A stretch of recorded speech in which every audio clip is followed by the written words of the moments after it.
నమస్కారం అండి. మాది గంగవరం మండలం ఓజిబంద గ్రామం అండి. మా గ్రామంలో కోరీలు రన్ అవుతున్నాయండి. కోరీల వల్ల మాకు ఎటువంటి అభివృద్ధి చెందట్లేదు. కోరీల వల్ల చాలా మేము నష్టపోతున్నాం. కోరి కింద మాకు పొలాలు ఉన్నాయి, జిమ్మడి తోటలు ఉన్నాయి. వాటి మీద పెద్ద పెద్ద రాళ్లు పడి మాకు వ్యవసాయం దెబ్బతింటుంది. పొలాల్లో రాళ్లు పొగ పడుతున్నాయండి. అందువల్ల మాకు కొత్త కోరీలు వద్దు, పాత కోరీలు కూడా మాకు వద్దండి. కొంతమంది రాజకీయ నాయకులు ఫండ్స్ కోసం అని ప్రజల్ని రెచ్చగొట్టి మమ్మల్ని మాకే గొడవలు పెడుతున్నారండి.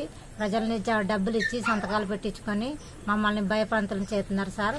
మీరు జిల్లా కలెక్టర్ గారు మీరు ఎలాగైనా మమ్మల్ని ఈ విషయంలో మమ్మల్ని స్పందించాలని కోరుకుంటున్నాను.